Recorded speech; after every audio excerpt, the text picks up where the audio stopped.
las exposiciones de mis colegas anteriores, así es que para mí es un gusto compartir este espacio dentro de lo que es la Facultad de Filosofía y Letras de la UBA, y también de esta estancia virtual que ustedes están llevando a cabo dentro de esta facultad.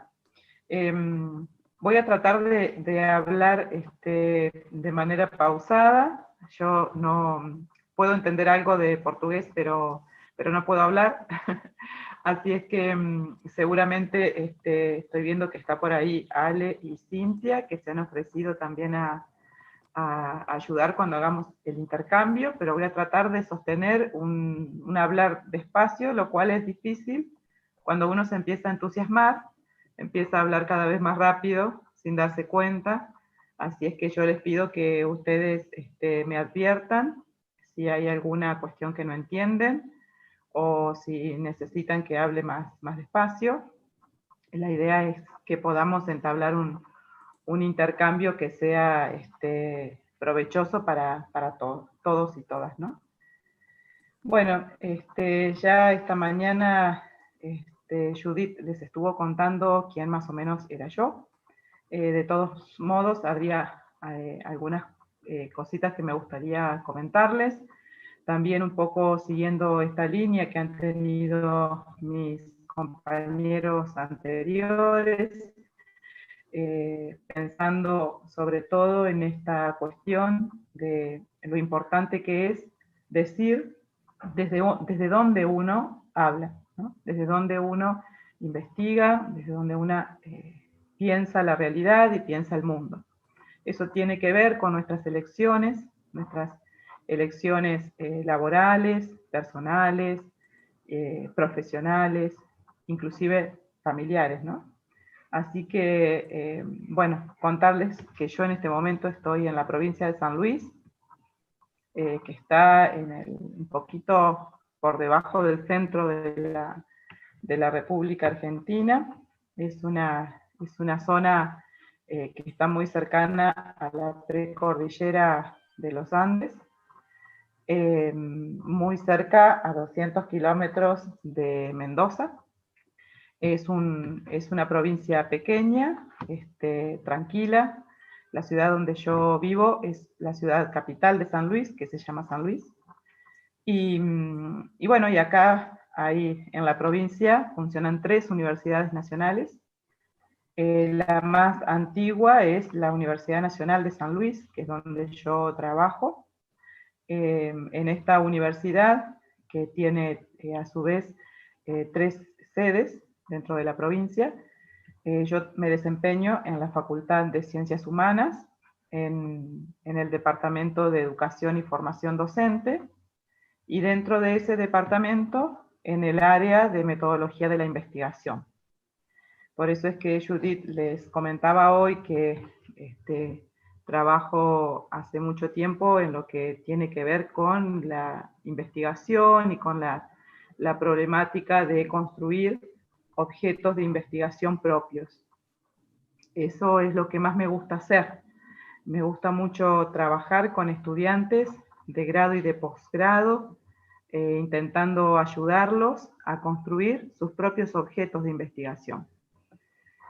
Esa cuestión de amasar ideas, de tener una idea como una pregunta o una inquietud, como si fuera un pedazo de arcilla y empezar a darle forma, es lo que más me gusta hacer. Es colaborar en ese proceso.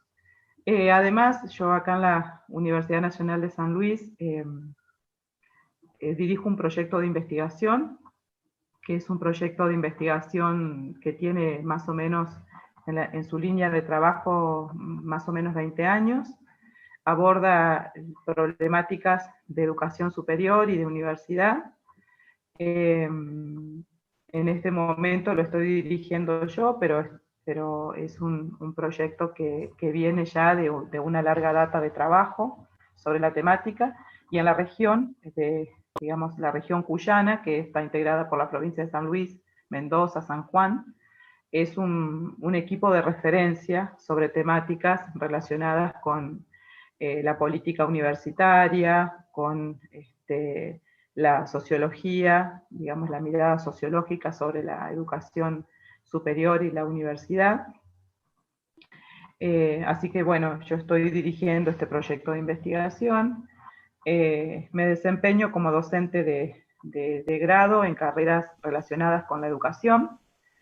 Y en el posgrado trabajo en varias carreras de posgrado, sobre todo en maestrías, también relacionadas con la educación superior, con la docencia universitaria, con la comunicación institucional, con también cuestiones referidas en este último tiempo a la virtualidad dentro de la educación, los escenarios digitales. Y actualmente dirijo una especialización, una carrera de posgrado que se llama Especialización en Investigación en Ciencias Sociales y Humanas, que es una carrera que ha sido acreditada por CONEAU y que ya lleva 2 cohortes en marcha, digamos. Ya tenemos egresados en estas 2 cohortes, así que también hemos estado en esa experiencia de gestión. Actualmente, después al final les voy a comentar el link también, estoy dirigiendo una revista especializada también en cuestiones que tienen que ver con investigación, que recientemente ha sido incorporada a Latindex, que se llama Revista en Investigación y Disciplinas, REVID, que aloja o intenta alojar, es una revista de distribución digital, que lo que hace es recopilar producciones de académicos de distintas disciplinas y que están vinculados con procesos de investigación. Así que bueno, un poco ese es mi lugar de trabajo en la Universidad Nacional de San Luis.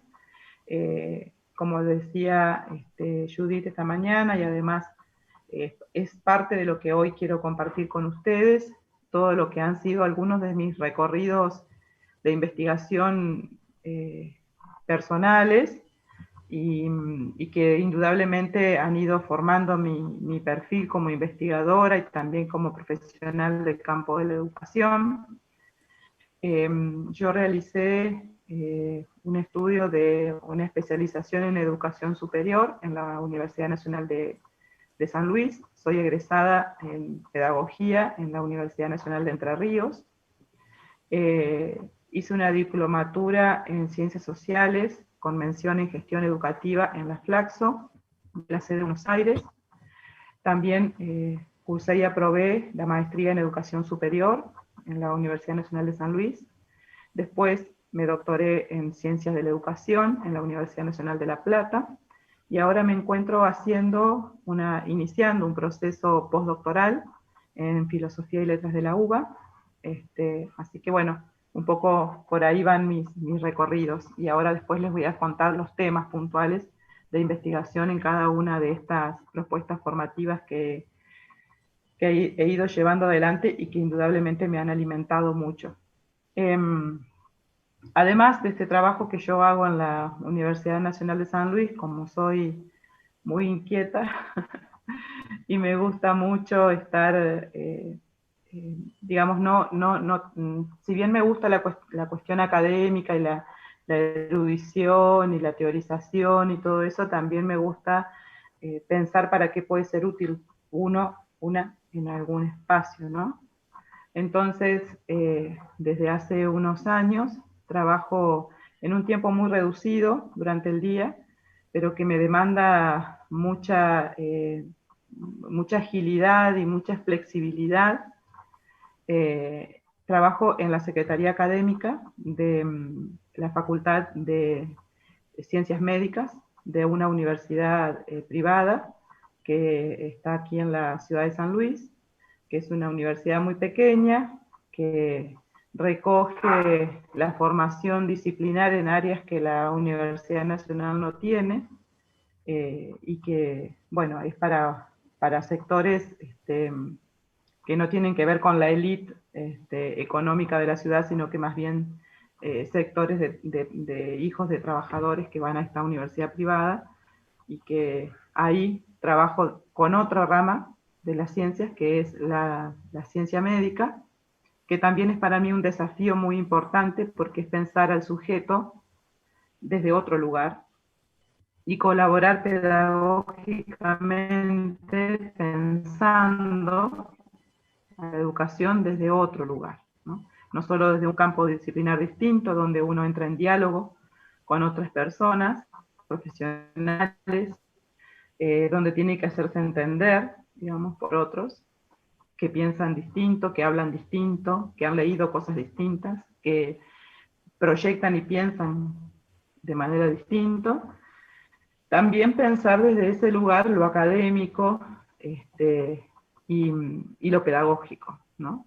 Es para mí ese lugar un lugar de desafío, que tiene que ver con la gestión, que es un aspecto y un área que me gusta muchísimo dentro de la universidad. Y bueno, digamos, en función de eso, me desempeño también en ese espacio. Además, en cuanto a lo que es, y esto no quiero dejar de mencionarlo, yo formo parte del gobierno colegiado en la Universidad Nacional. Digamos, las universidades nacionales en Argentina tienen un gobierno colegiado, que implica tener representación en el gobierno de la universidad, de los distintos sectores que componen la comunidad universitaria. Esos cargos son electivos, es decir, hay en el medio elecciones, y bueno, para ocupar un cargo de esos uno es elegido por sus compañeros, por su claustro, digamos. En este periodo de gobierno de mi facultad, formo parte del consejo directivo de la facultad, con todo lo que eso implica, ¿no? De compromiso con los colegas, de meterse un poco en lo que es la política universitaria desde otro lugar, que no es solamente el de gestionar un aula o gestionar una carrera, sino que también tiene que ver con gestionar otros procesos, que también son para mí muy importantes y muy ricos dentro de la vida universitaria en nuestro país. Bueno, hasta ahí. No sé si alguien quiere hacerme algún comentario, quiere preguntarme algo en particular. Estaría bueno que hiciéramos un ida y vuelta.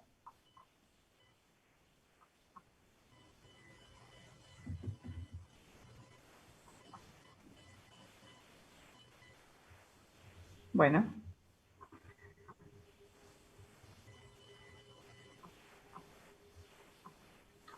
Voy a intentar compartirles pantalla. Y ahí comenzamos con esto que un poco yo he dado en llamar compartiendo experiencias de investigación educativa en el posgrado.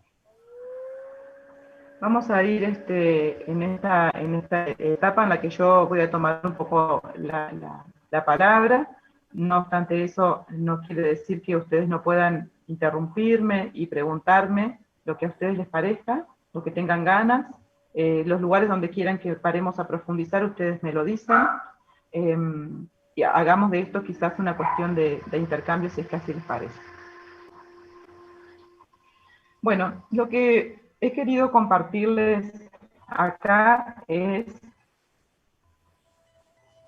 al principio, algunas cuestiones que tienen que ver más bien con cuestiones referidas a lo que es investigación en general, y aquellas cuestiones que nos motivan a estar aquí y ahora, ocupando este espacio, compartiendo este espacio, con ciertas inquietudes, ¿no? Entonces, me preguntaba, y de paso les pregunto, ¿qué es lo que nos impulsa como sujetos que tenemos un cierto bagaje formativo, producto de nuestra trayectoria universitaria, recorrida y con mayor o menor experiencia en un campo profesional, a iniciar un nuevo proceso de formación? ¿Qué cosas nos motivan a iniciar carreras de formación de posgrado, ¿no? Porque cualquiera diría, bueno, ya has llegado hasta aquí, ya tienes tu título universitario, ¿para qué seguir estudiando, ¿no?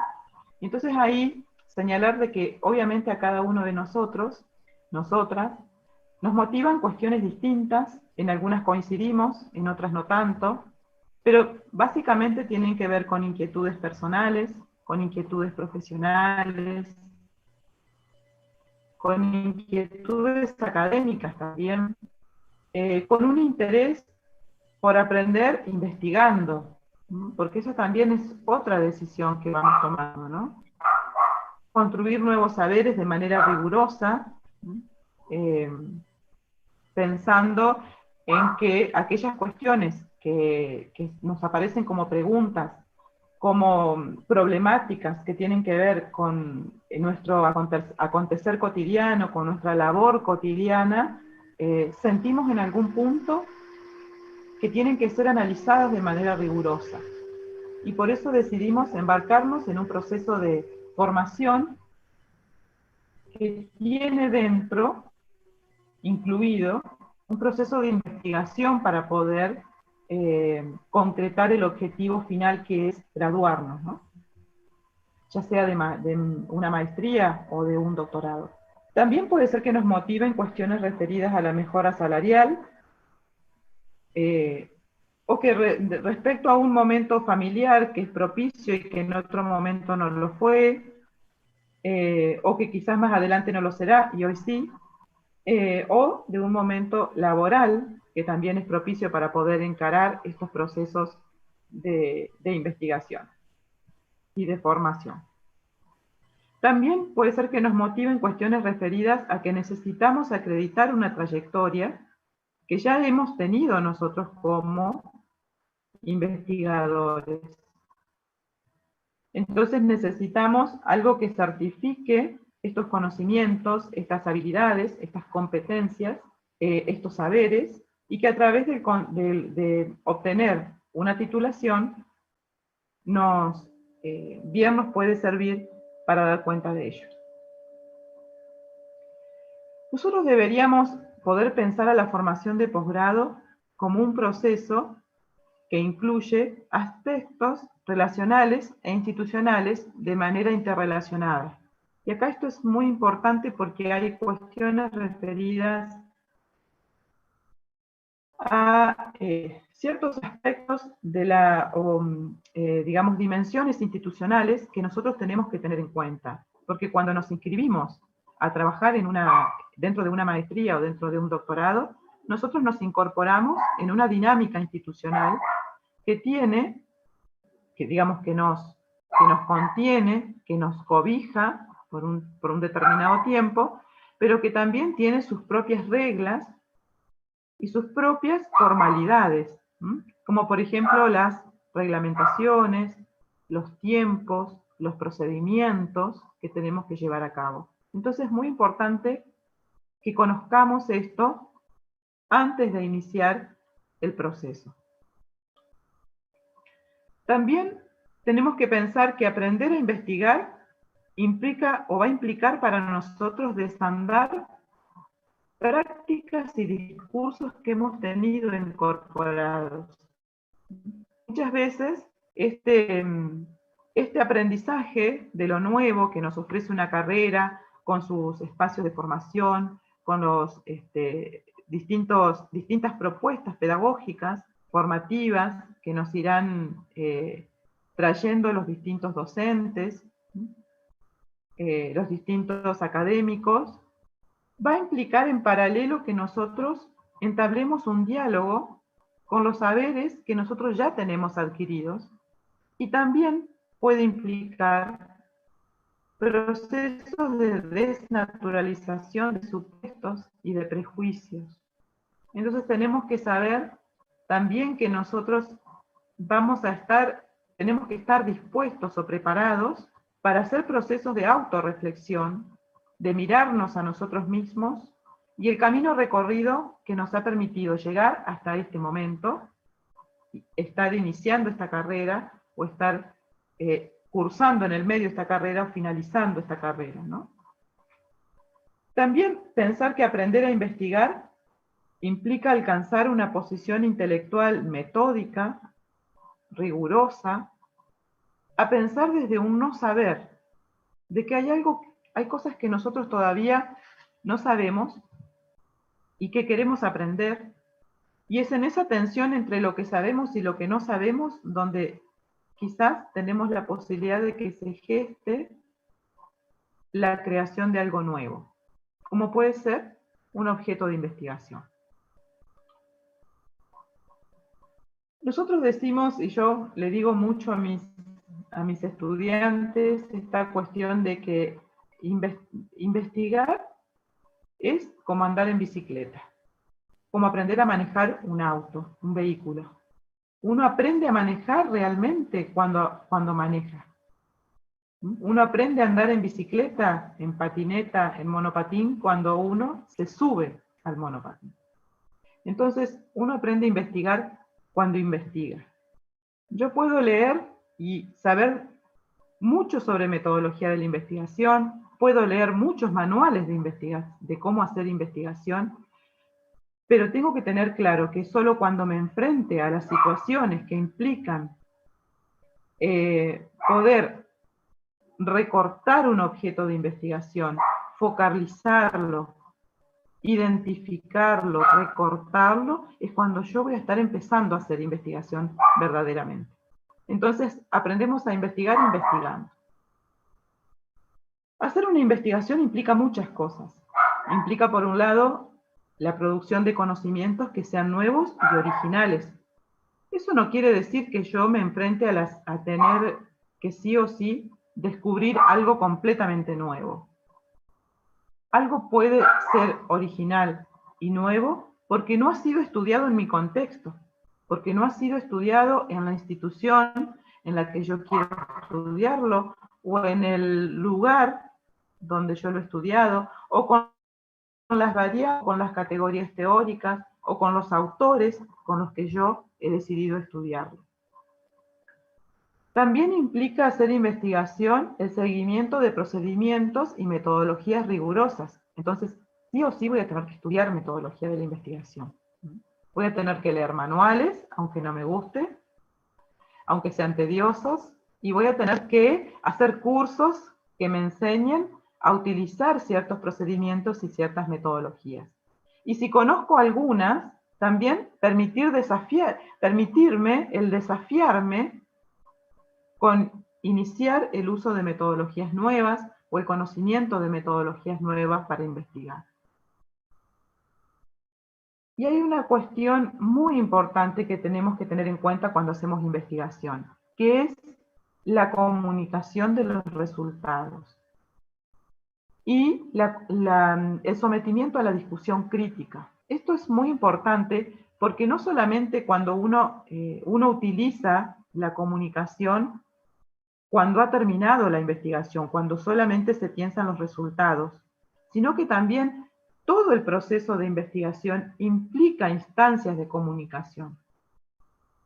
Cuando yo intento elaborar un plan de trabajo, lo que estoy haciendo es, por un lado, un diseño de investigación que me va a servir para marcar el camino que quiero recorrer. Pero además de ser un diseño de investigación que me sirve a los efectos de realizar mi investigación, también es un instrumento de comunicación para un otro que es quien va a evaluar ese plan o quien me va a otorgar una beca para ese plan o un financiamiento para que lo pueda hacer, o un jurado que va a aprobar ese diseño de investigación. Entonces siempre tengo que tener en cuenta que la comunicación, digamos, la elaboración de elementos de comunicación es muy importante dentro del proceso de investigación. Muchas veces se cree que la investigación es solo aplicar herramientas, solo aplicar técnicas, solo aplicar instrumentos. No, la investigación es mucho más que eso. E implica una complejidad de habilidades y de competencias muy importantes. Por eso es que es tan difícil hacer investigación. No es una cuestión sencilla porque hay muchos elementos a tener en cuenta y hay muchas habilidades y competencias que tenemos que poner en práctica. Ejemplo, habilidades y competencias sociales, habilidades y competencias de escritura, de lectura, como decía recién, de comunicación, además de las intelectuales, además de las metodológicas. Hacer investigación también implica entonces, como decíamos, una práctica compleja, que siempre está anclada en un contexto sociohistórico determinado. No hacemos nosotros investigación en el aire, hacemos investigación anclado en un contexto sociohistórico que tiene que ser descrito dentro del proceso de investigación. Esa práctica compleja involucra saberes, habilidades y actitudes relativas a la construcción de un saber nuevo. Hay algo nuevo, pero que para que eso nuevo surja, eso nuevo aparezca, tiene que haber habilidades, actitudes y saberes que se ponen en juego. Y actitudes, la cuestión de las actitudes también es una cuestión muy importante.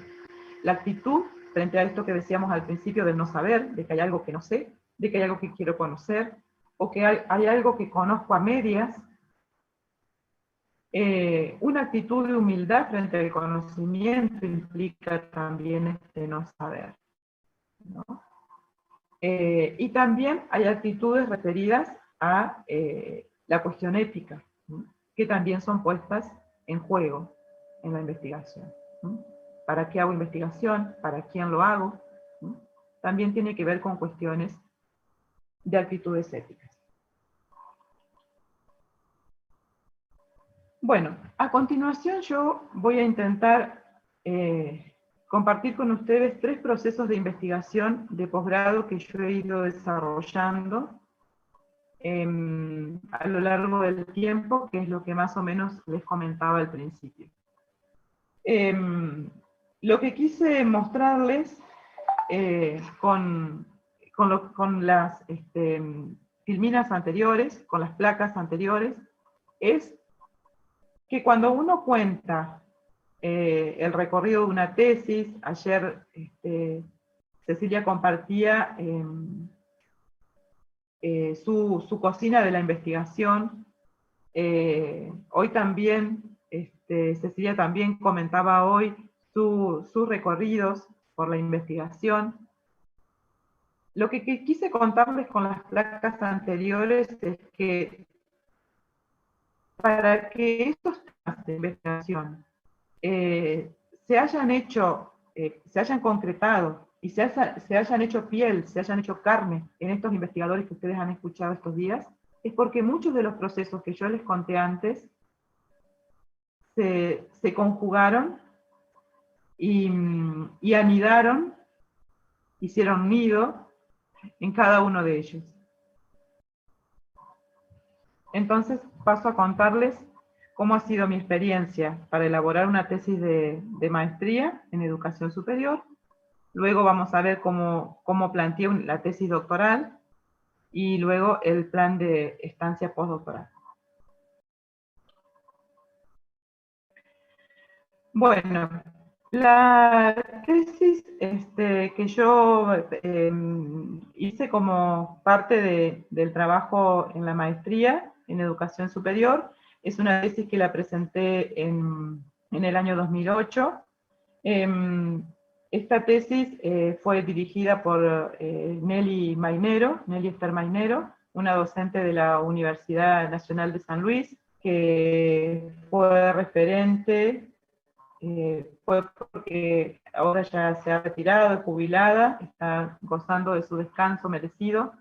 Una persona que ha tenido mucha influencia en mi formación, sobre todo porque me enseñó a trabajar de manera colaborativa, de manera solidaria, de manera respetuosa, de manera rigurosa. Así que, digamos, en este compartir con ustedes esta experiencia de investigación va un homenaje también a Nelly, una de mis maestras. Esta tesis se denomina la identidad profesional docente, y tenía como objeto de estudio la construcción de la identidad profesional docente en docentes sin formación pedagógica inicial, y ahora les paso a contar qué significa esto. Como problema de investigación, de acuerdo a una opción epistemológica que tengo en particular, planteo siempre la enunciación de problemas de investigación en torno a preguntas, y ahí después les voy a compartir un enlace a un texto que con una colega filósofa y epistemóloga elaboramos y editamos el año pasado, que es de libre acceso, así que se los voy a compartir por si después les interesa, que es este librito que se llama La pregunta epistemológica y la pregunta metodológica, diálogos posibles y un debate aún pendiente. Este pequeño librito lo que muestra y lo que cuenta es los diálogos que hemos tenido con una colega, con Alicia Neme,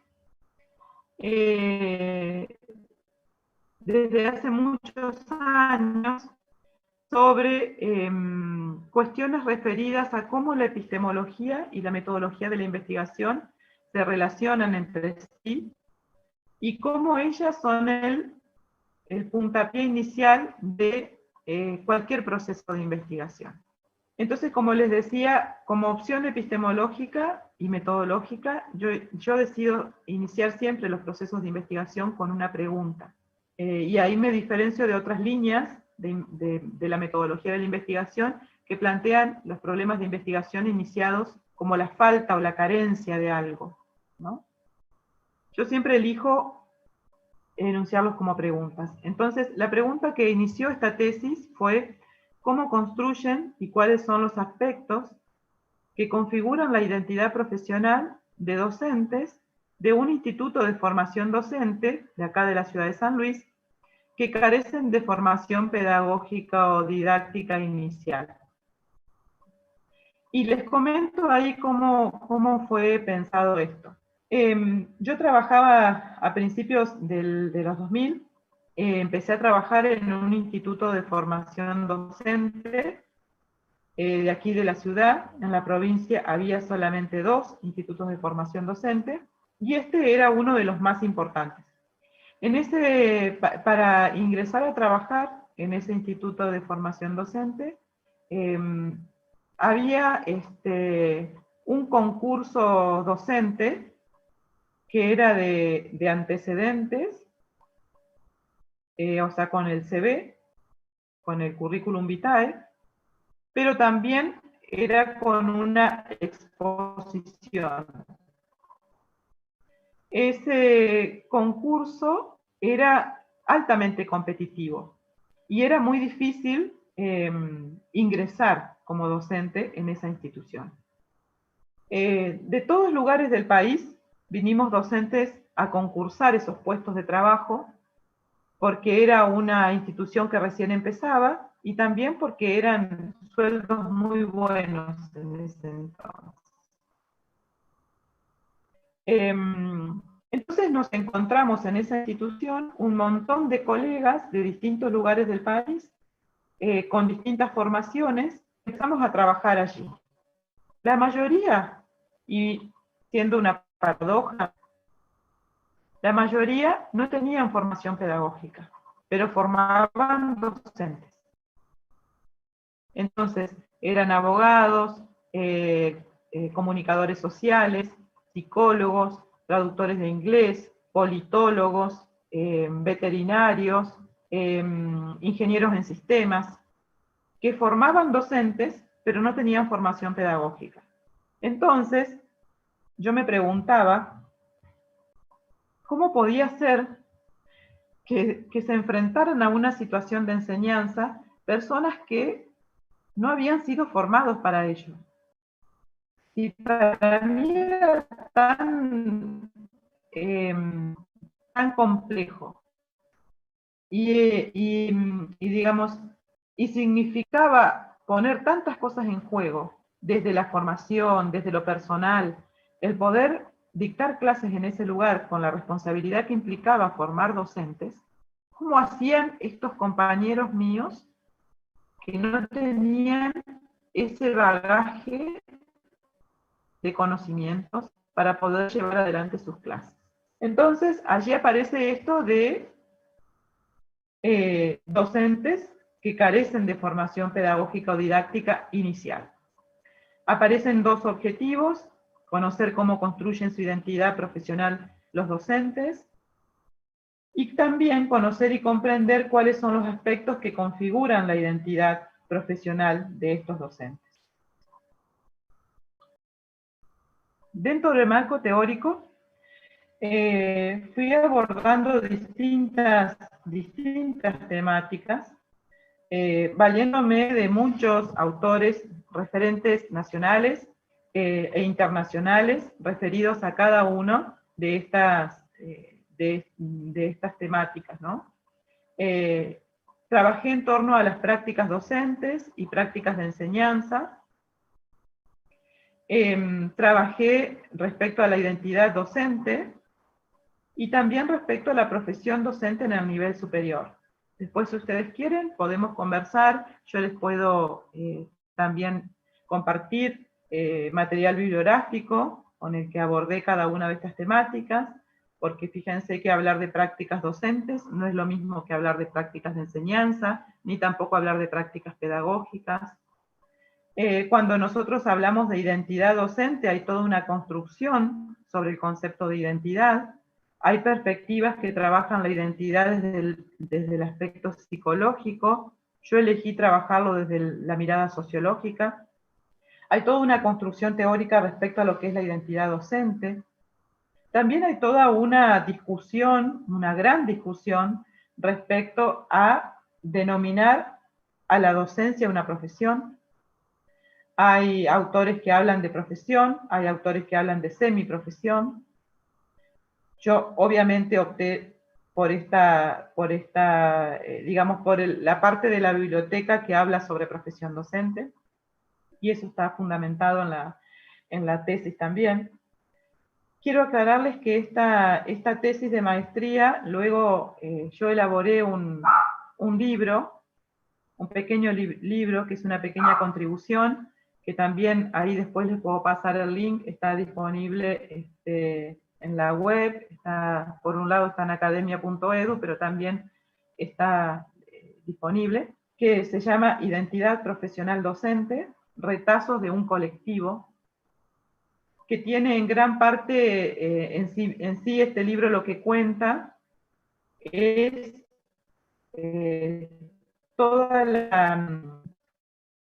todo lo que fue el reporte teórico que se hizo para abordar la problemática de la identidad profesional.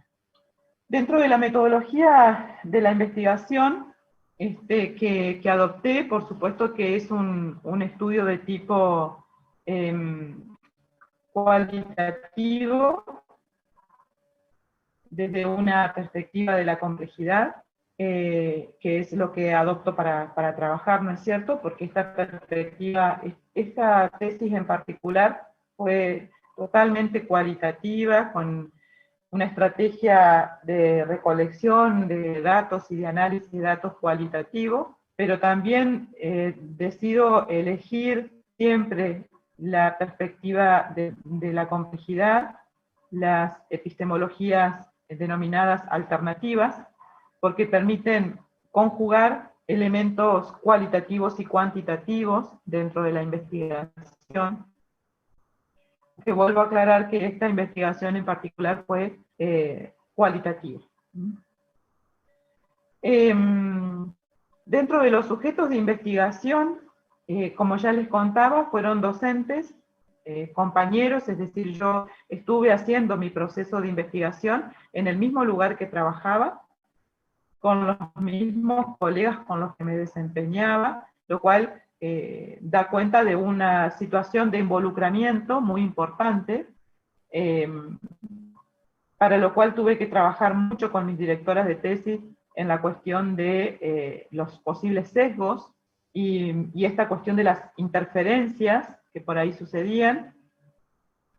Y el escenario fue en este Instituto de Formación Docente de la provincia de San Luis. La recolección de los datos estuvo centrada básicamente en entrevistas semiestructuradas con estos sujetos que consideré sujetos clave, y el análisis de datos siguió una lógica cualitativa de análisis de datos basada en la triangulación también de sujetos, de teorías, y también en, digamos, una cuidadosa, como decía recién, una cuidadosa estrategia de validación de los datos que tenía que ver con procesos de subjetivación, de intersubjetividad, digamos, teniendo en cuenta que la intersubjetividad lo que aborda es diálogos entre los directores y el tesista que permiten, de alguna manera, a través del trabajo con el director, poder objetivar lo que se está observando y bajar el nivel de interferencias, digamos, subjetivas sobre el material empírico. Una cuestión que quería contarles, y siguiendo un poco la línea de mi compañera Cecilia, sobre la cocina de la investigación, que es una cuestión interesante. En esta tesis en particular, a mí me pasó una situación muy particular, muy especial, que implicó tomar una decisión muy importante respecto al trabajo de campo. Yo me encontraba realizando el trabajo de campo, las entrevistas semiestructuradas, con los colegas docentes, y en el medio de esa situación ocurrió una situación de mucha efervescencia social en la ciudad de San Luis y en la provincia de San Luis, en el año 2004, donde había muchísimos reclamos sobre condiciones laborales de los docentes en la provincia, que a su vez tenían correlato a nivel nacional. Dentro de la institución, nosotros, un grupo de docentes, tuvimos una militancia muy importante sobre la defensa de las condiciones laborales y sobre, digamos, el no avasallamiento de ciertas libertades de los docentes respecto a lo que enseñábamos y cómo lo enseñábamos, que un gobierno provincial autoritario quería llevar por delante y avasallar este espacio de autonomía que teníamos los docentes dentro de la educación superior. Entonces, los docentes salimos a la calle. Hicimos infinidad de marchas. Fuimos insultados, apedreados, escupidos, pero no claudicamos en esa lucha. Y dentro de la institución había colegas que no estaban de acuerdo con nosotros.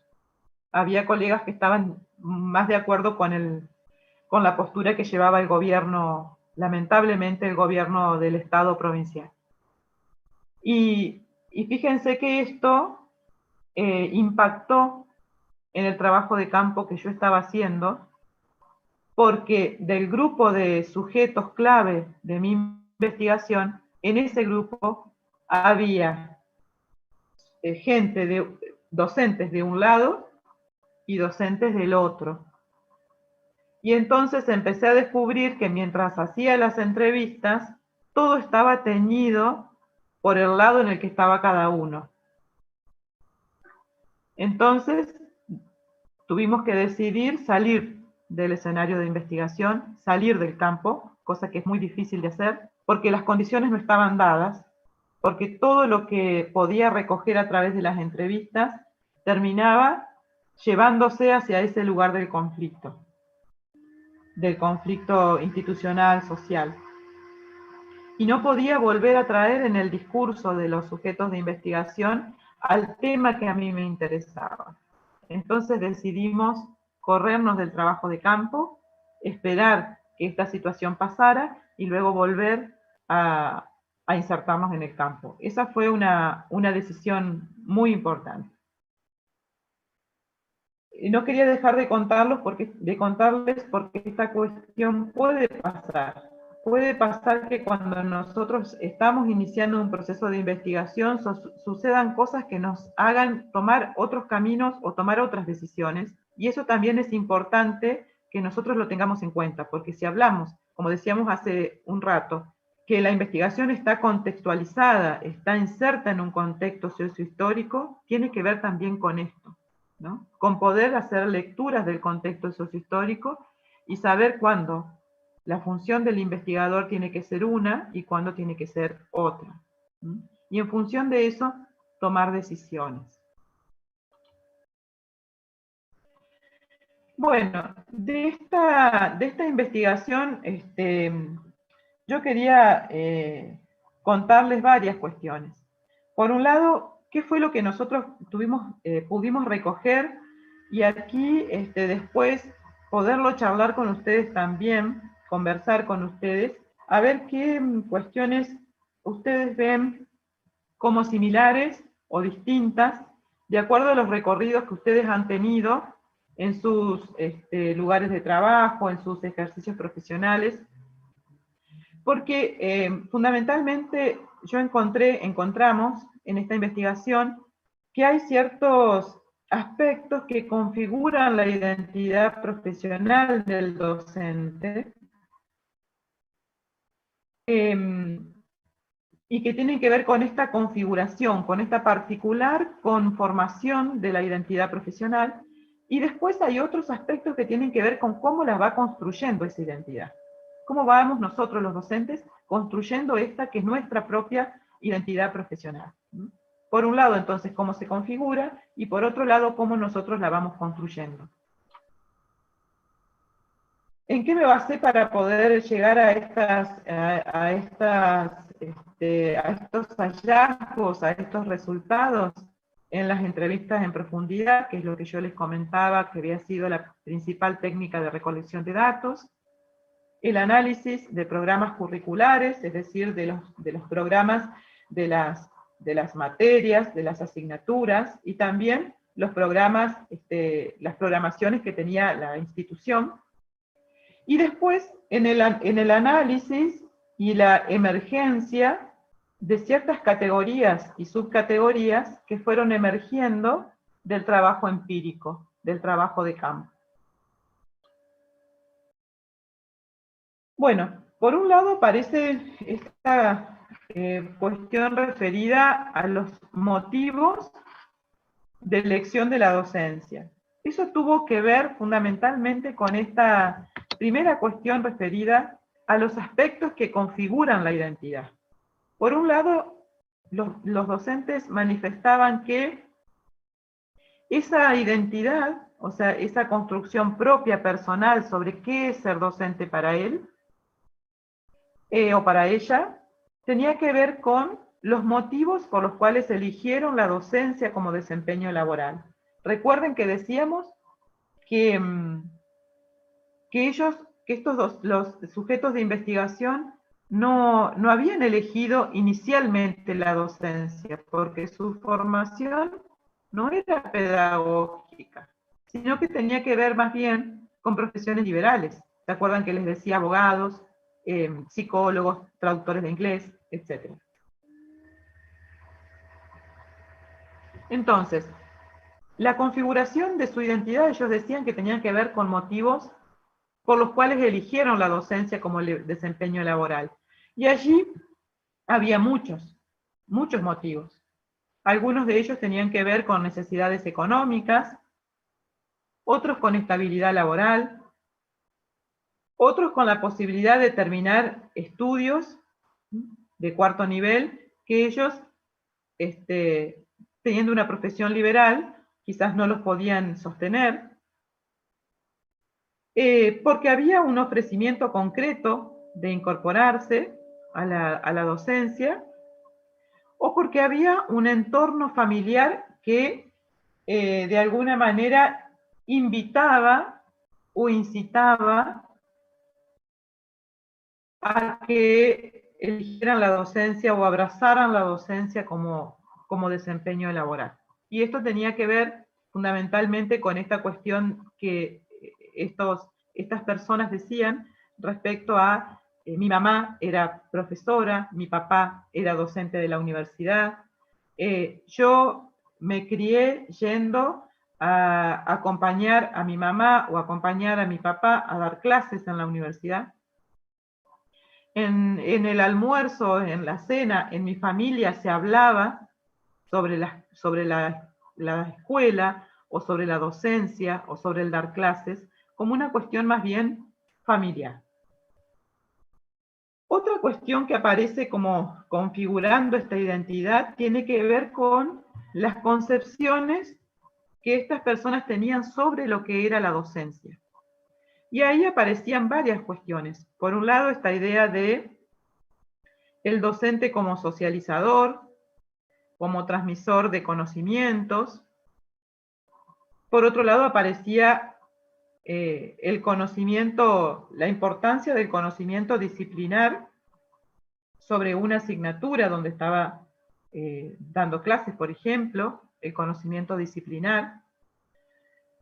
Por otro lado, la diferencia que había entre el conocimiento teórico que se puede tener sobre algo y lo que es el conocimiento práctico, que muchos de ellos quizás lo tenían por su ejercicio profesional liberal. Y otros también planteaban esta tensión, que yo la enunciaba como una tensión entre profesión y vocación. Que si nosotros las definimos teóricamente, profesión y vocación son incompatibles. Son contradictorias, son categorías contradictorias. Pero los docentes lo vivían, o lo viven, inclusive hoy, como una cuestión complementaria, ¿no? La profesión y la vocación. Y después ellos también planteaban, como parte de esa configuración, la concepción de enseñanza, donde aparecía una idea de enseñanza más tecnicista, una idea de enseñanza pegada a la transmisión y al hecho de la enseñanza guión el aprendizaje, es decir, siempre que enseño hay un otro que aprende. Esa cuestión unidireccional del que enseña y el que aprende. Y esta idea también que aparecía como esta cuestión por detrás de la carencia de poder pensar al docente como un productor de conocimiento, sino colocarlo en el lugar casi exclusivo de reproductor de conocimiento. También aparece dentro de estas cuestiones referidas a la configuración la concepción de lo pedagógico y lo didáctico, donde se reducía todo lo pedagógico a lo didáctico. Y entonces había una supremacía de lo didáctico como lo único importante, lo único relevante, o lo que tenía absolutamente todas las cuestiones pedagógicas, cuando sabemos que lo pedagógico va mucho más allá de lo didáctico. También esta idea de la concepción instrumental de lo didáctico, aplicado solamente a las técnicas, esta cuestión de la rutinización de las prácticas, esto de tener rutinas, cuestiones que están naturalizadas, que nadie se las pone a pensar. Y también una cuestión referida a la desvalorización del trabajo pedagógico y del trabajo didáctico, ¿no? Referido a lo que es la construcción de la identidad, aparecían dos cuestiones importantes. Por un lado, los modos en que el docente de nivel superior se relaciona con el conocimiento. Y en segundo lugar, los modos de apropiación de los conocimientos y las herramientas pedagógico-didácticas. Y ahí había un montón de cosas para mirar. Yo solamente les voy a comentar esto. Respecto al primer punto, a los modos en que el docente se relaciona con el conocimiento, había una cuestión muy importante referida a la necesidad de actualización permanente. Y a esta idea de un conocimiento colectivo, ¿no? Estas dos cuestiones fueron apareciendo como muy interesantes y como muy propias del nivel. Si uno quizás va a otros niveles, esta necesidad de estar en permanente actualización, en permanente formación y en la formación con otros, pareciera ser que era una cuestión solo propia de este nivel. Y respecto a lo segundo, a los modos de apropiación de los conocimientos y las herramientas pedagógico-didácticas, aparecieron varias cuestiones muy interesantes. Aquí yo lo que me preguntaba era cómo se fueron apropiando de esos conocimientos o de esas herramientas para dar clases, porque no las tenían inicialmente. ¿De dónde las fueron, de dónde se las fueron haciendo? ¿De dónde las fueron, digamos, apropiando? Entonces ellos decían, por un lado que fue por ensayo y error, ¿no? Aplicaban cosas que luego veían si resultaban, si el resultado era positivo o era cercano a la expectativa, eran cuestiones que se iban como repitiendo o reproduciendo basadas en esta cuestión de ensayo y error. Por otro lado, se fueron apropiando de estas herramientas, decían, a través del contacto con otros profesionales. Es decir, esta idea de conocimiento colectivo que decíamos antes, también operaba en esta idea de aprender con otros a dar clases. También ellos señalaban la imitación de modelos. Entonces ellos rememoraban situaciones que tenían que ver con su propia escolarización, donde decían, por ejemplo, a mí me gustaba cómo daba clases un profesor del nivel de mi escuela primaria, que hacía esto o hacía lo otro, o a mí no me gustó, siempre dije que cuando fuera docente no iba a hacer lo que hacía tal profesor que no me gustaba, ¿no? Entonces, esas cuestiones referidas a la imitación de modelos, ya sea por la positiva o por la negativa, era una cuestión que operaba. Y otra de las cuestiones que operaba era la cuestión de la intuición, decían ellos.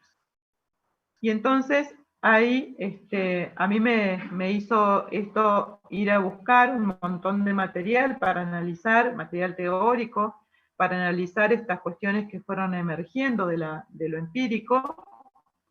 Y el lugar de la intuición fue una cuestión muy importante, porque ahí tuve que ir a buscar autores que trabajaran fundamentalmente sobre la intuición en la enseñanza, y me encontré con autores, por ejemplo, como Claxton, que trabaja sobre el profesor intuitivo, ¿no? Como contraponiendo al profesor reflexivo de John, esta idea de la intuición como una forma más evolucionada,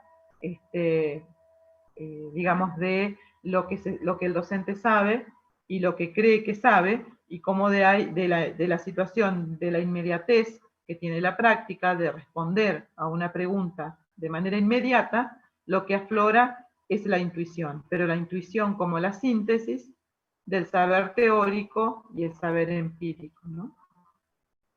Que de eso también podemos hablar bastante si ustedes quieren después. ¿Cuál fue el argumento central de esta tesis? Que me parece que es muy importante que cualquier tesista pudiera pensar en esta idea de también digamos, de pensar en el argumento central. Y en esto pensar que una tesis es eso, una tesis, ¿no? A la que puedo contraponer una antítesis o una síntesis. Pero la tesis es básicamente un argumento, ¿no? Entonces, después que yo hice todo el proceso de investigación, mi directora me dijo, bueno, ahora hay que sentarse a escribir el argumento central que vas a sostener en tu tesis. Y esto fue lo que surgió. Si pensamos en la pregunta inicial del problema de investigación, esta sería la respuesta que se fue construyendo a partir del proceso de investigación. Los docentes del Instituto de Formación Docente de San Luis, que no poseen formación pedagógica inicial, construyen su identidad a partir de la particular relación que establecen con el conocimiento, la experiencia en la práctica y a través del contacto con otros docentes en los contextos institucionales.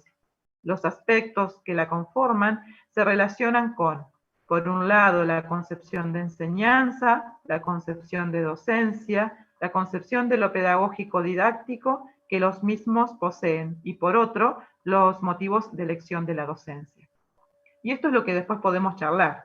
Si ustedes están de acuerdo, si no, con qué parte sí, con qué parte no, pero está bueno que después podamos debatir un poquito acerca de este argumento central de mi tesis.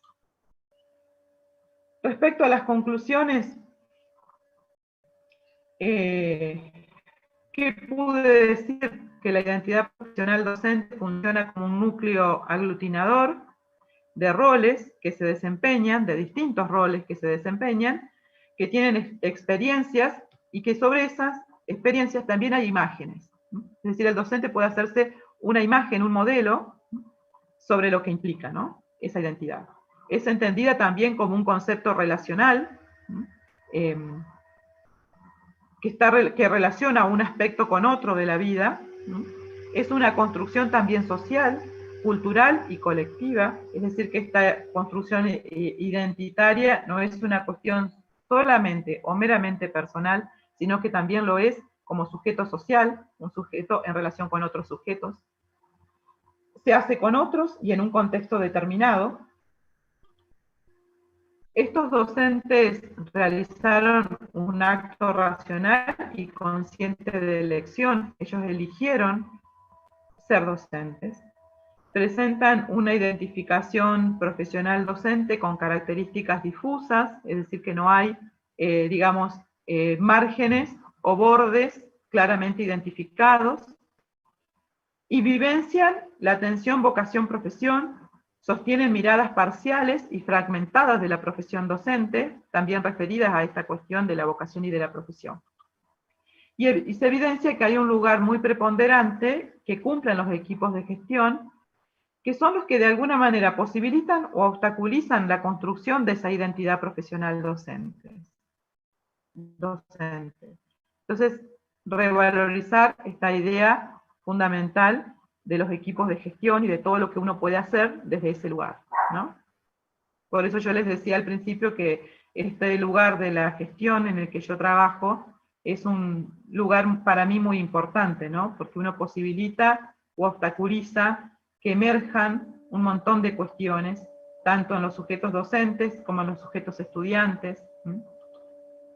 Bueno, y una de las conclusiones a las que yo llegaba es que la identidad profesional de estos docentes fue construyéndose a lo largo del tiempo como piezas de un rompecabezas a partir de distintas vertientes, en un proceso del cual el mismo sujeto no fue totalmente consciente, y que cada vivencia, cada experiencia personal o de otros con los que estuvo en contacto fue dejando una huella y una marca identitaria, ¿no? Esta idea de identidad como huella o como marca identitaria.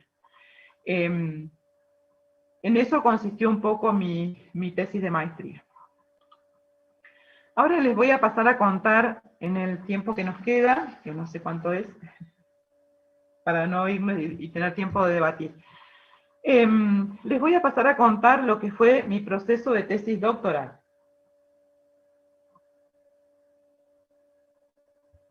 El proceso que hice de trabajo sobre la tesis de maestría, que trabajó sobre la identidad profesional, me fue llevando a poder pensar cómo hace un profesional que no conoce el espacio o las características o la dinámica de una institución para insertarse en esa institución. ¿Cómo hace un recién llegado para entender cómo son las redes de comunicación, las redes de poder dentro de una institución? Y así es como aparece de a poquito esta idea de cultura académica, a la que le sumo luego esta idea de profesión académica, y me encuentro con todo un marco teórico muy importante, muy importante a nivel internacional, con mucho desarrollo en México, con relativamente poco desarrollo en Argentina. Yo esta tesis la terminé, la empecé en el año 2009 y la terminé en el año 2014. Y veía también la necesidad de producir conocimientos referidos a esta temática que no era tan estudiada como en otros países en Argentina. Entonces allí apareció la posibilidad de pensar en un nicho, en un espacio, digamos, donde no había mucho producido, y aparece esta idea de trabajar sobre los ingenieros. Una profesión completamente distinta a lo que yo había venido trabajando, alejada de mi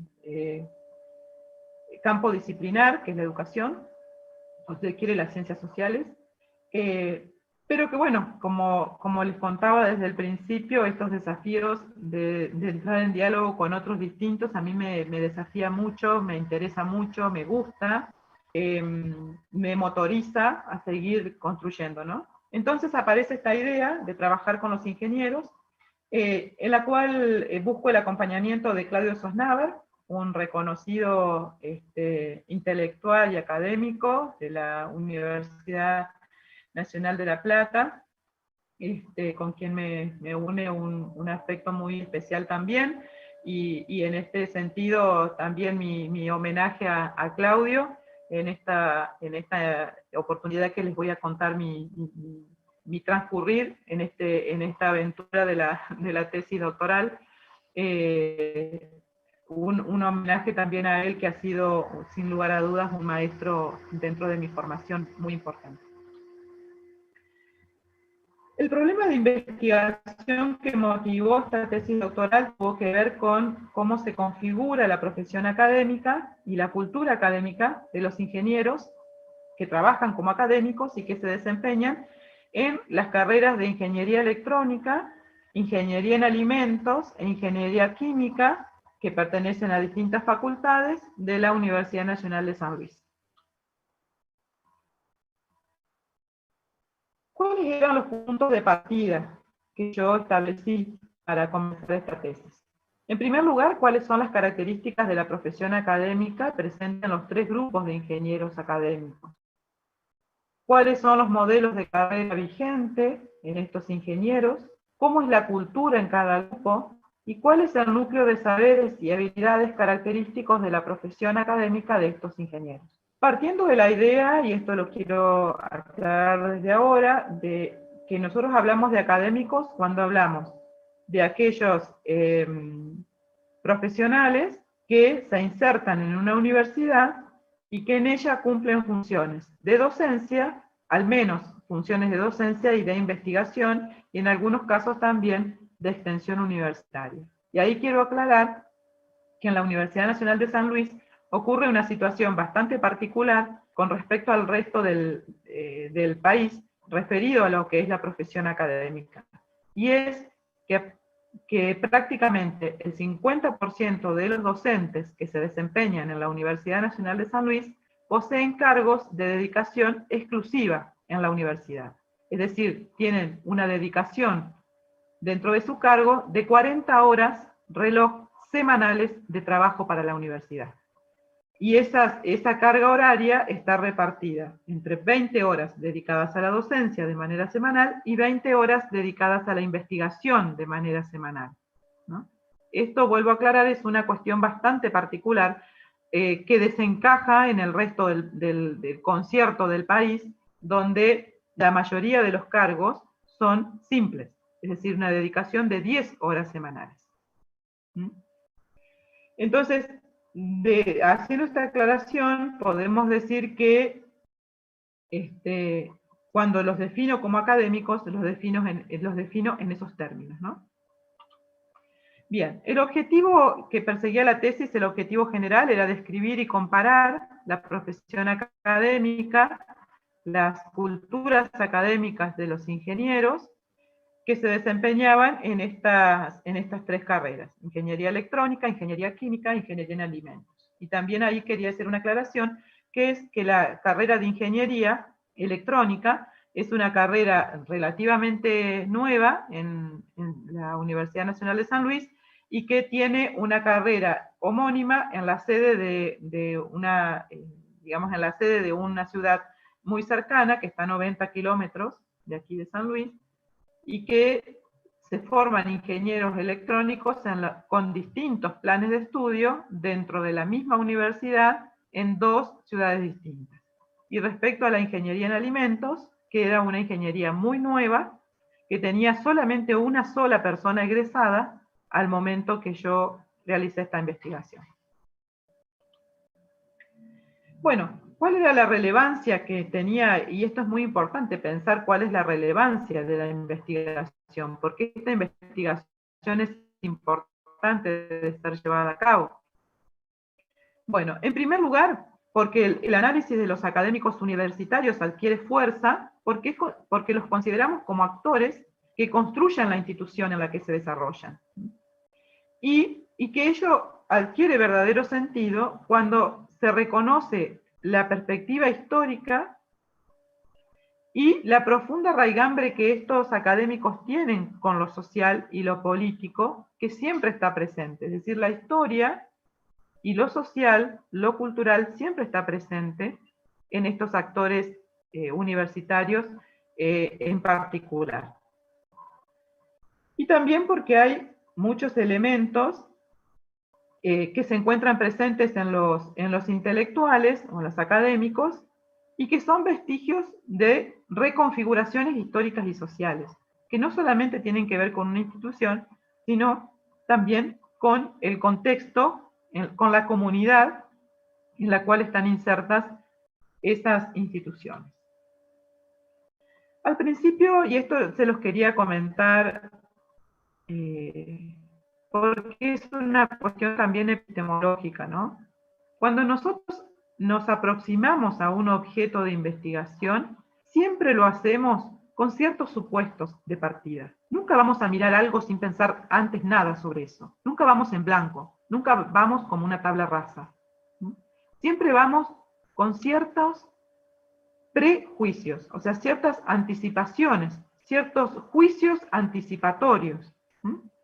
Entonces, en la investigación cualitativa, nosotros decimos que siempre es importante que el investigador reconozca cuáles son sus anticipaciones de sentido, que en algunos casos las podemos llamar hipótesis cualitativas, para diferenciarlas de aquellas hipótesis cuantitativas que se basaban en un contexto de verificación, es decir, de ir a verificar si en lo empírico esto que yo pienso desde lo teórico se cumple o no. En este tipo de investigaciones de carácter cualitativo, como nosotros vamos a descubrir lo que sucede en la realidad, nos posicionamos en un contexto de descubrimiento. Y desde allí es que nosotros pensamos a estas anticipaciones de sentido como aquellos sentidos que nosotros creemos que van a adoptar digamos, los objetos de investigación, los datos empíricos en la realidad antes de ir a ella. Mientras estamos en nuestro escritorio, ¿cómo creemos nosotros que va a funcionar la realidad? ¿Con qué cosas creemos que nos vamos a encontrar? Entonces, quise ponérselos aquí también, compartírselos para poder charlar este poquitito sobre esta idea de anticipaciones de sentido en la investigación, y si quieren después ustedes podemos seguir avanzando o profundizando sobre este punto. Bueno, algunas de las anticipaciones de sentido que conformaron o formaron parte de este trabajo de investigación tuvieron que ver con que los cambios y las tendencias del mercado a nivel mundial han impactado directamente en la profesión académica, adquiriendo distintos matices de acuerdo a las regulaciones propias del campo disciplinar y al contexto al cual pertenecen. Es decir, la profesión académica no es ajena a estos cambios y a estas tendencias, sino que por todo lo contrario, estos cambios, estas tendencias, también se constituyen en regulaciones que no solamente vienen del campo disciplinar al que pertenecen los académicos, sino también del contexto en el cual están insertos. Y la segunda anticipación de sentido es que la profesión académica ha ido adoptando ciertas características propias de la mercantilización sin cuestionarlas profundamente, de manera acrítica, lo cual ha conllevado una pérdida de autonomía. Esa es otra de las ideas que yo tenía antes de empezar, ¿no? Cómo esta cuestión de la mercantilización de la educación superior atravesó también a estos académicos ingenieros en particular, hizo que se acoplaran, adoptaran estas, digamos, estas ideas y que las acataran sin cuestionarlas, de una manera crítica. También me planteé que las culturas académicas, aquello era referido a la profesión académica y esto es referido a las culturas académicas, en general han sido permeables a estos requerimientos externos referidos a la mercantilización laboral, a la mercantilización de la educación superior, pero registran procesos distintos de incorporación de acuerdo a niveles, grados y tiempos de adaptación. Es decir, que la mercantilización de la educación superior, que se traduce en ciertas regulaciones del mercado, inclusive del mercado laboral, han impactado de manera distinta en cada una de estas profesiones, ya sea de los ingenieros en alimentos, de los electrónicos o de los químicos, y que sus tiempos de adaptación han sido distintos, de acuerdo a cuestiones que después yo obviamente iba a analizar. Otra cuestión que yo me planteé como anticipación de sentido ahí es que, dado que una de las nuevas reglas impuestas es la competencia, algunas culturas académicas han iniciado procesos de fuerte resguardo de los límites de sus propios campos disciplinares, por un lado, y por otro, han implementado distintas estrategias que permiten que sus miembros cumplan con los requerimientos de calidad propuestos o impuestos por el mercado, tanto local como mundial. Lo que quería decir con esto es que, digamos, dado este parámetro de la competencia, como cultura general, la profesión académica y la cultura derivada, la cultura académica, ha inducido o ha establecido ciertas estrategias para abordar esta regla de competencia. Unas profesiones lo que han hecho es resguardar sus límites y otras lo que han hecho es ser más permeables. Entonces, lo que quería ahí era ver qué sucedía en estos casos. El abordaje metodológico también fue un abordaje cualitativo descriptivo.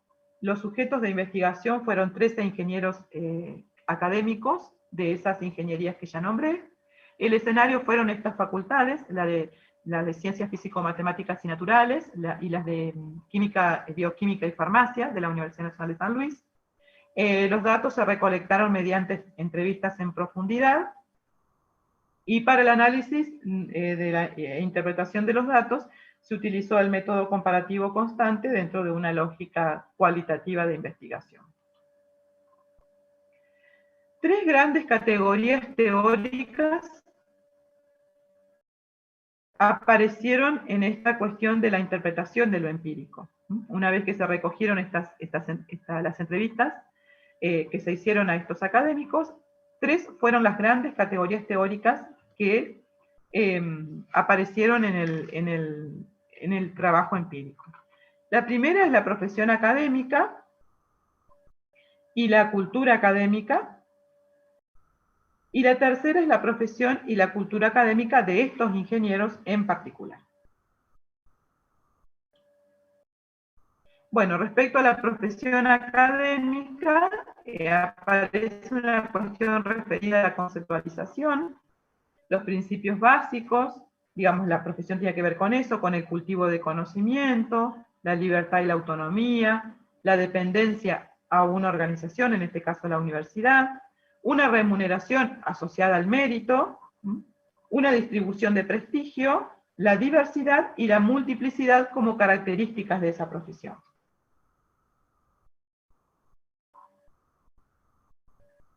Otra cuestión referida a la profesión académica es lo referido a las características que tienen que ver con las regulaciones o los procedimientos de incorporación al mercado laboral, y esta idea de promoción o de hacer, y la permanencia, es decir, cómo hace un académico para permanecer.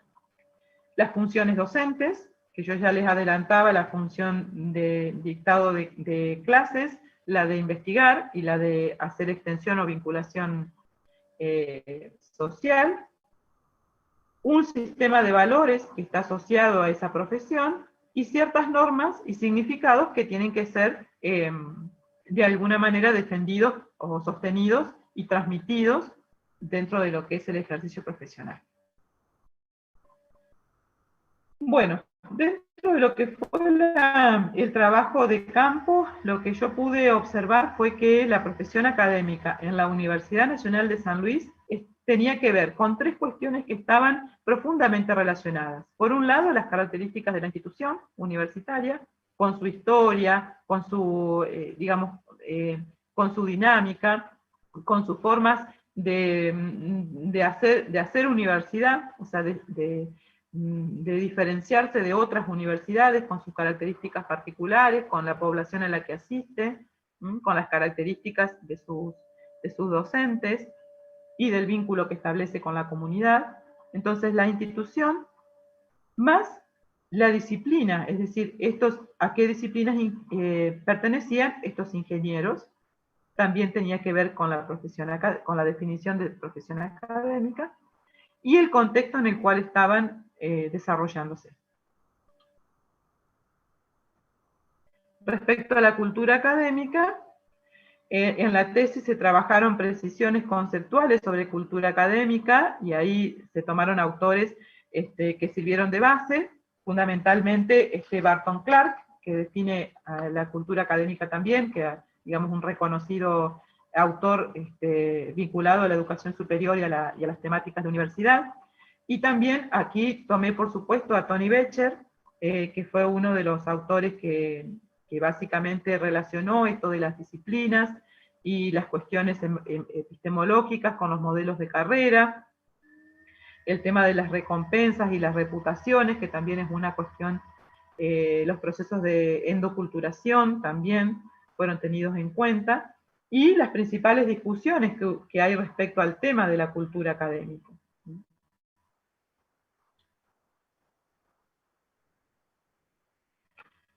Respecto a la cultura académica de los ingenieros entrevistados en la universidad, yo me pregunté, ¿cuáles son los rasgos que definen esta cultura? ¿En qué medida un mismo tipo de organización, a pesar de una regulación formal similar, varían las formas de iniciación, de actuación, las reglas, los intereses y las regulaciones? ¿Cómo intervienen los distintos integrantes de la comunidad académica disciplinar en los procesos de aceptación, asignación de tareas y responsabilidades entre los académicos ingenieros?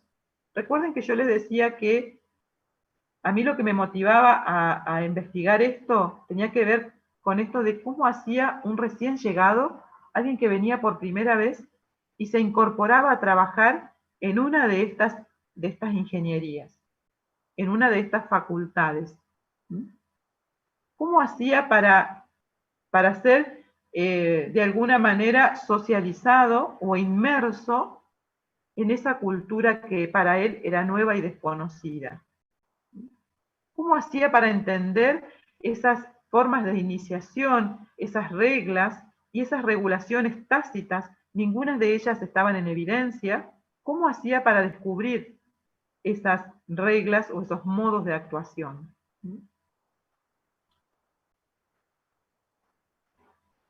Entonces, respecto a lo que es la tercera gran categoría, que era la profesión y la cultura académica de los ingenieros, yo veía que las regulaciones de la profesión de los ingenieros tenía que ver con una formación que se ofrece en Argentina, que tiene que ver con la formación propia de los ingenieros, que tiene una base común, y después lo que son las especificidades de cada ingeniería. También tiene que ver con los estándares de acreditación para las carreras de ingeniería, que son muy rigurosos y que tienen que ver con estándares que son acordados inclusive a nivel internacional, nacional y regional. Las principales problemáticas y los desafíos de la ingeniería en la actualidad, es decir, hacia dónde va la ingeniería, también tenía que ver con esta definición de la profesión y la cultura, y también la historia de la formación de los ingenieros en la institución. Esto que yo les contaba de cuál era una ingeniería nueva, por qué había dos ingenierías iguales, homónimas, en dos lugares distintos dentro de la misma universidad, también tenía que ver el surgimiento de esas carreras, cómo surgieron y qué impronta les dio ese surgimiento. Yo me preguntaba respecto a estos ingenieros que entrevisté, ¿cómo ingresaron a la carrera académica? ¿Cómo fueron los avances en la carrera académica? ¿De qué forma cada grupo selecciona a sus académicos a través de los concursos docentes? ¿Qué opinión tienen los actuales académicos sobre quienes se hicieron cargo de su proceso formativo? Es decir, ¿cómo ven ellos a quienes lo formaron a ellos? ¿Qué cuestiones positivas ven y qué cuestiones negativas ven? ¿Qué cosas harían distintas? ¿Cuáles son las tensiones y cuáles son las encrucijadas que estos ingenieros observan en la actualidad respecto a su ejercicio profesional en la universidad como académicos? Y allí aparecen tres conjeturas. La primera es que la profesión académica de los ingenieros en la Universidad Nacional de San Luis y los modelos de trabajo académico predominante. El segundo es referido a los mecanismos de socialización y adscripción de los académicos ingenieros de la Universidad Nacional de San Luis entrevistados. Y la tercera conjetura tiene que ver con los tipos de académicos y mecanismos de reconocimiento académico de los ingenieros entrevistados. Y ahora vamos a explicar la primer conjetura. Los ingenieros que se desempeñan como docentes e investigadores en la Universidad Nacional de San Luis se definen como ingenieros, como académicos, difieren en sus comportamientos, actitudes, trayectorias, intereses, expectativas, respecto a su función y rol en la Universidad Nacional de San Luis, pero comparten un mismo espacio institucional que los condiciona a la vez que los contiene, es decir, que ellos necesitan esta institución para reconocerse como académicos. En tal sentido, los cambios en la institución afectan de manera directa o indirecta el desempeño laboral de estos académicos, otorgándoles mayor o menor visibilidad. La segunda conjetura tiene que ver con la comunidad disciplinar que ejerce influencia sobre los ingenieros novatos, es decir, cómo la comunidad disciplinar va ejerciendo influencia sobre los ingenieros novatos respecto a cómo ellos deben ser y cómo ellos deben actuar en el territorio, y sobre todo respecto a la iniciación en la docencia y en la investigación. Estas comunidades poseen sus propias reglas, sus propios modos de ser y actuar, y gozan de un determinado prestigio. Y esto yo pude verlo en cada uno de los grupos, de los tres grupos.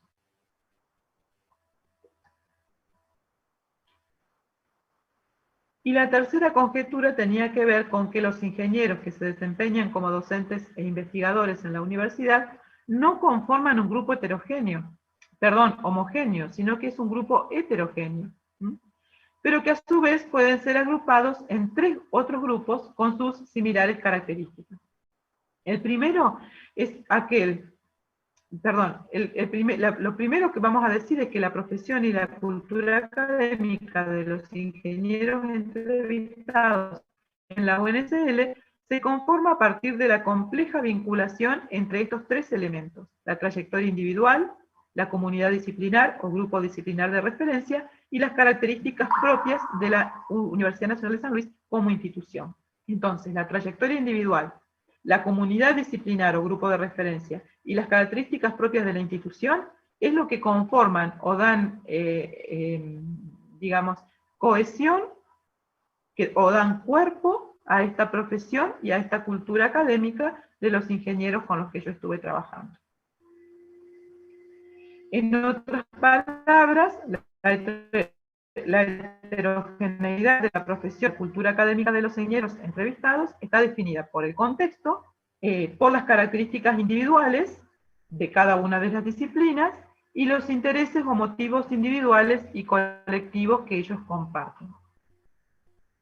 Esta profesión se desarrolla indudablemente alrededor de dos tipos de regulaciones, unas que son externas y otras que son internas. Las externas provienen de políticas educativas nacionales y las internas respecto a las normativas al interior de la disciplina, pero también de la institución y de las actividades que tienen destinadas dentro de su cargo docente en la universidad, ¿no? Y todo esto va a dar cuenta de relaciones sociales en la vida académica que explican la heterogeneidad y la diversidad y una dinámica particular. La historia de la Universidad Nacional de San Luis, las características de la facultad, la historia de la evolución de las carreras, forman parte de ese contexto de intercambio y se reactualizan permanentemente. Es decir, que no son estáticos, sino que son dinámicos. La particular combinación de estas actividades académicas que ellos realizan es de carácter único e intransferible. Y que obviamente todo lo expresado va a dar cuenta de un modo especial y particular que tienen de vivir y de desarrollar su profesión estos ingenieros. Entonces, la profesión académica se evidencia como una construcción heterogénea y dinámica, definida por la complejidad y la dialéctica.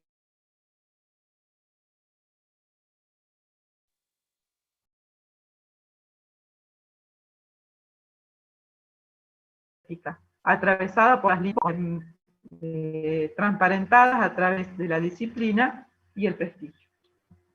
Otras reflexiones que yo pude derivar de este estudio es que el espacio de juego de estos ingenieros, es decir, el espacio de intercambio, ¿no?, de negociación de estos ingenieros, se encuentra condicionado por la cuestión referida al cambio. El cambio de las demandas sociales, los cambios a nivel de las políticas económicas, los cambios en las tecnologías, los cambios en el contexto inmediato, los cambios en las políticas universitarias que los atraviesan, y también los cambios en la gestión institucional, que cada 3 años va renovándose la gestión institucional. Entonces esos cambios también afectan la profesión y la cultura.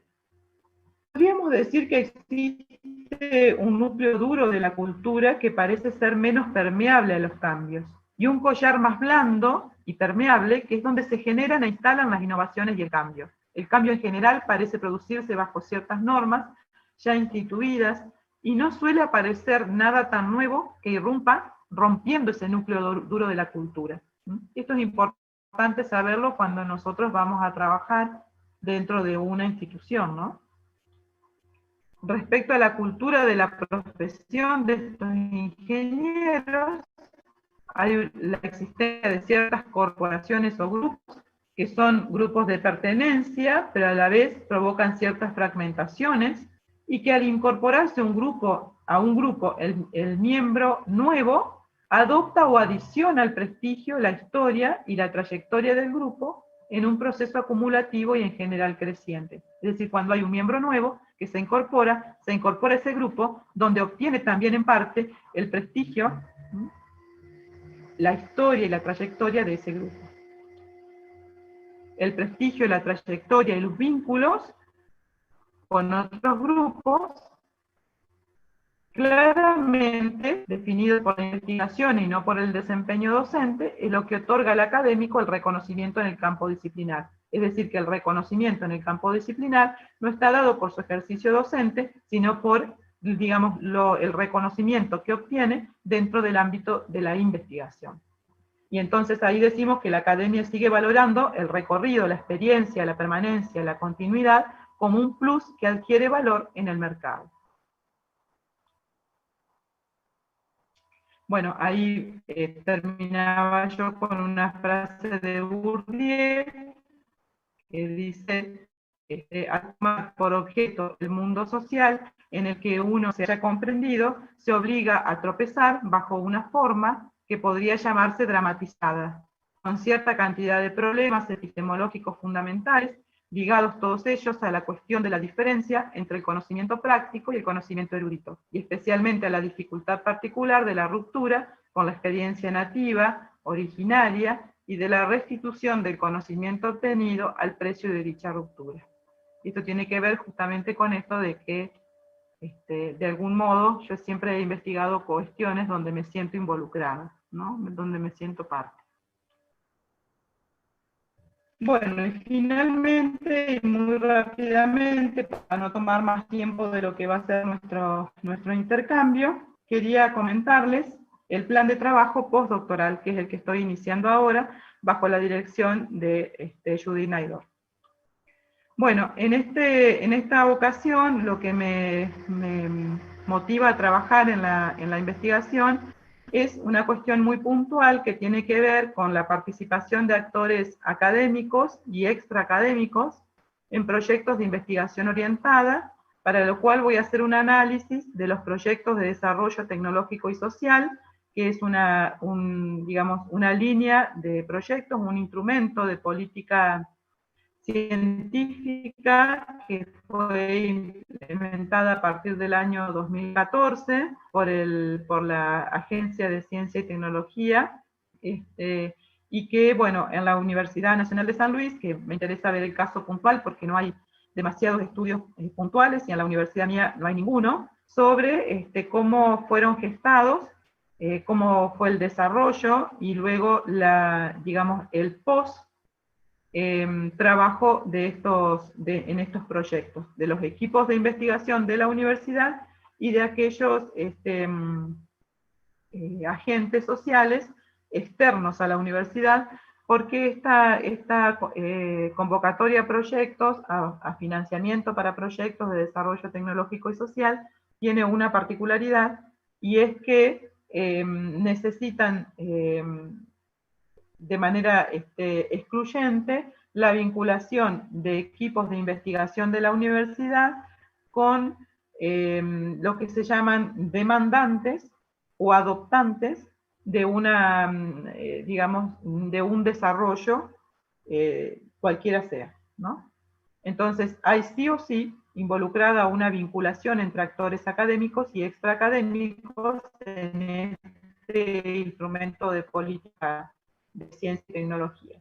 Y como no hay demasiadas experiencias de investigación orientada, me interesó puntualmente pensar si esto puede ser un nuevo modelo de producción de conocimientos o no.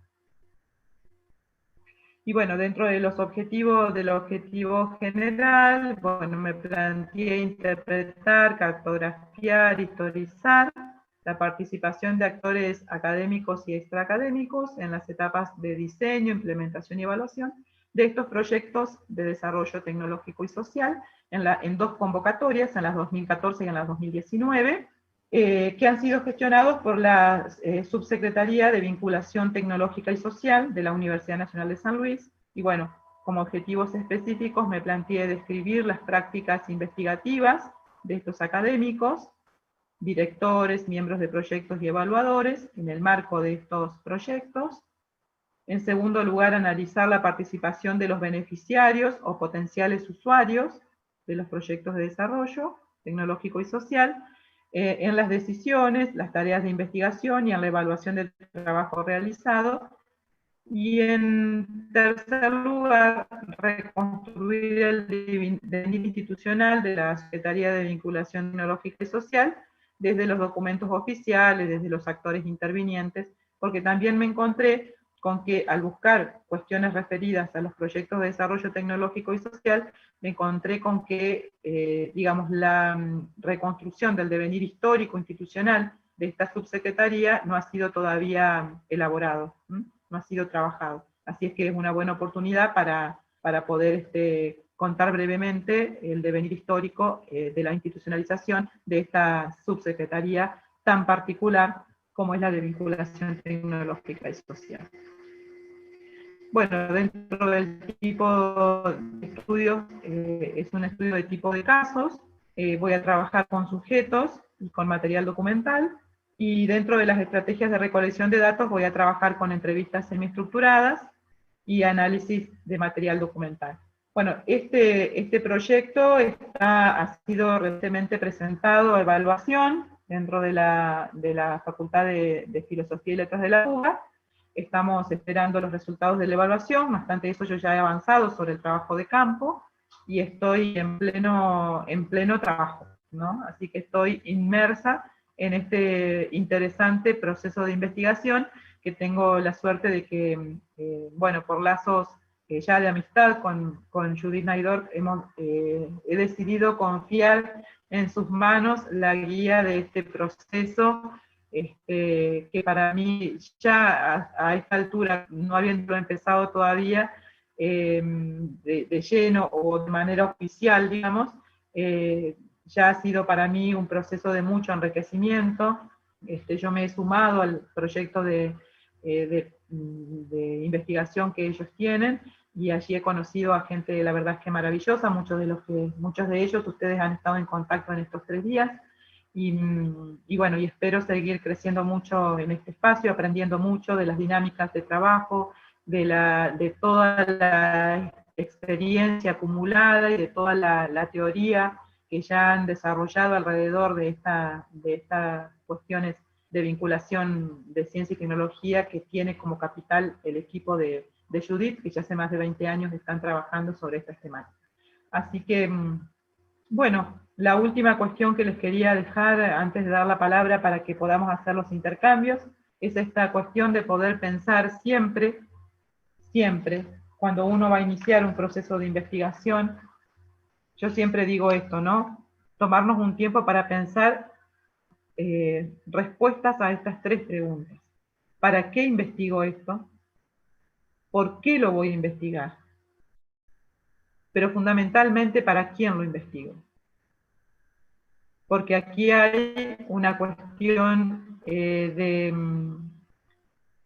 compromiso social, ¿no? De ética pública, y máxime cuando nos desempeñamos, como es mi caso, en universidades públicas de gestión estatal, donde uno tiene la responsabilidad y el compromiso del conocimiento colectivo y de esta, digamos, de esta cuestión de que debo contribuir a un otro, inclusive el conocimiento que yo tengo de mis investigaciones no puede ser nunca una cuestión egoísta, sino que me tengo que sentir comprometido con poder tener alguna idea de qué es lo que quiero mejorar, a dónde va a llegar esto, a quién le va a servir, para qué esto va a ser útil, ¿no? Así que, bueno, quería dejarles terminar con estas 3 preguntas que me parece que son el inicio de todo.